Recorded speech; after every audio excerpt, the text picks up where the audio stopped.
上嚟都落嘅。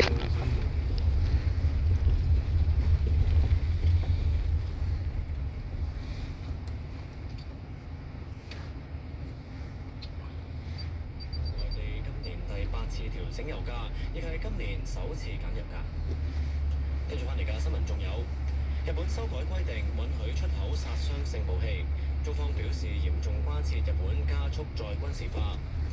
香港足球盛會8月舉行，曼城、國際米蘭、車路士同埋祖雲達斯會嚟香港對壘。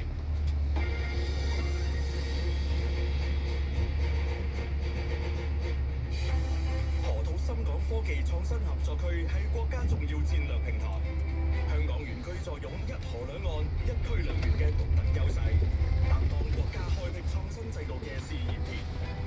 建設全速推進，首批3座大樓